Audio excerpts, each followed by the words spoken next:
monde, je vous retrouve pour une nouvelle vidéo et je vais vous parler de la série Wolf Girl and Black Prince de Ayako Hata aux éditions Kurokawa qui est terminée en 16 tomes et que je n'ai pas vraiment apprécié, même pas du tout. Donc ce que je vais dire là n'engage que moi bien sûr, et il y a pas mal de personnes qui ont aimé quand même cette série pour son côté humoristique, pour le côté pas prise de tête.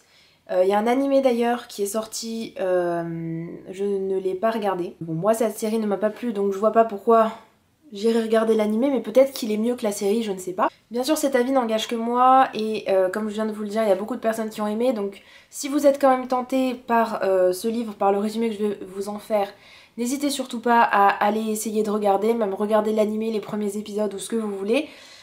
Tout ce que je vais dire n'engage que moi, et si vous avez aimé la série manga ou l'animé, surtout ne le prenez pas mal. Je sais que quand on aime quelque chose souvent et que quelqu'un en fait une critique plutôt négative, on se sent blessé en fait, et on a envie de défendre son opinion et de défendre pourquoi on a aimé cette série, on a envie de la défendre. Mais surtout ne le prenez pas mal, ne vous énervez pas et tout ça. Et on va pouvoir commencer. Donc cette série, je vais vous montrer rapidement les dessins. Alors les dessins sont pas ouf, mais ils sont pas non plus très moches, hein. Moi c'est plutôt des dessins qui m'ont bien plu. En fait j'avais commencé cette série dès sa sortie parce que le sujet m'intéressait bien, que le premier tome avait l'air sympa, même si c'était pas ouf et que ça sortait pas des sentiers battus on va dire.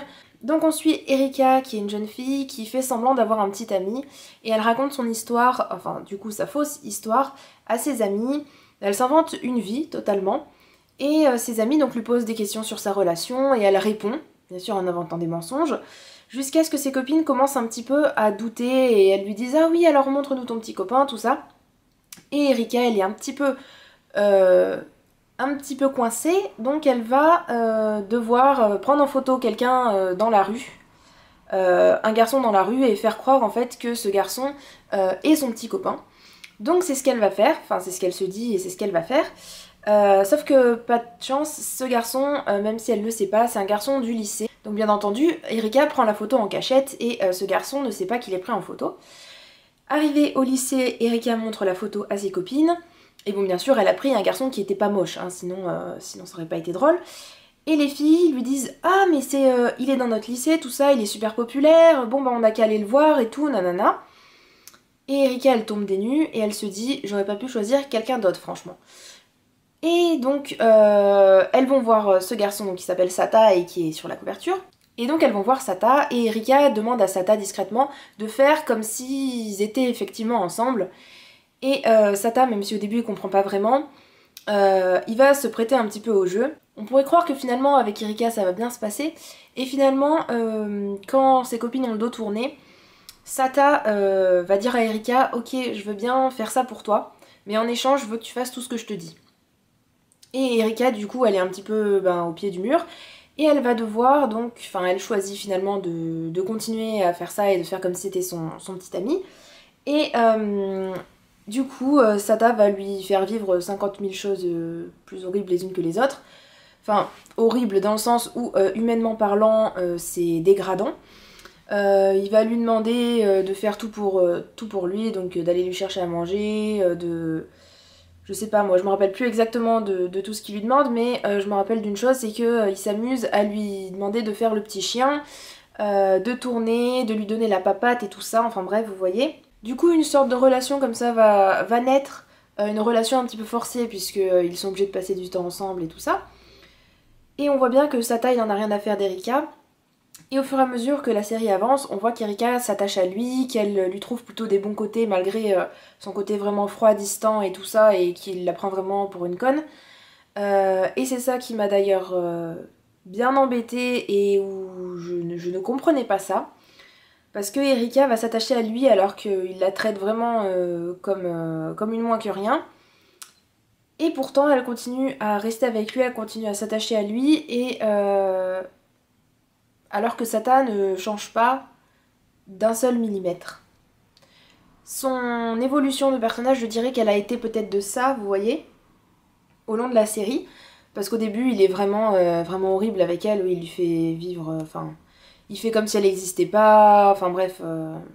je sais plus exactement comment ça se passe, mais à la fin on peut voir peut-être un petit peu que Erika, si elle est pas à côté de lui ou si elle parle à quelqu'un d'autre, voilà, il est un petit peu jaloux ou voilà, vous voyez à peine, on voit à peine une différence parce que le gars il est tellement, comment dire, centré sur lui-même et il veut que tout lui tombe cuit dans le bec.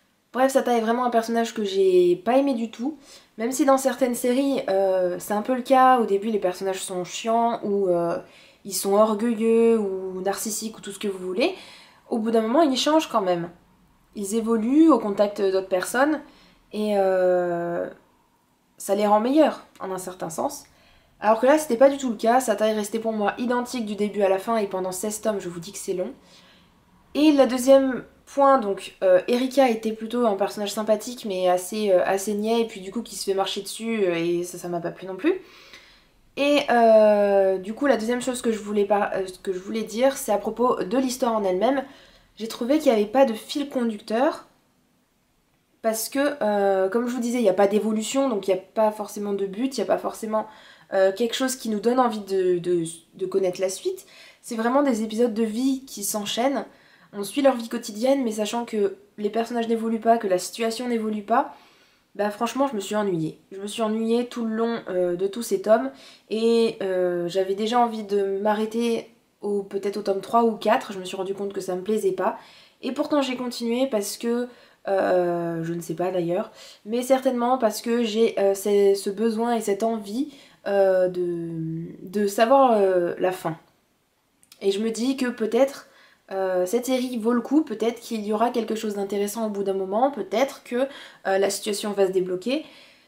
Bref, je me dis, j'ai pas envie d'abandonner une série en plus parce que du coup elle traîne dans ma bibliothèque et je me dis, ben ça me donne un sentiment d'inachevé en fait. Et c'est pour ça que je voulais la finir et je pense que j'aurais dû m'arrêter bien avant. Donc voilà pour mon avis sur cette série. J'espère que je ne vous aurai pas trop dégoûté si vous aviez envie de la lire. Mais en tout cas moi c'est vraiment pas une série que je vous recommande parce qu'elle m'a pas plu tout simplement. Donc voilà, c'est tout. J'espère que ma vidéo vous aura plu et je vous dis à bientôt dans une prochaine vidéo. Ciao ciao!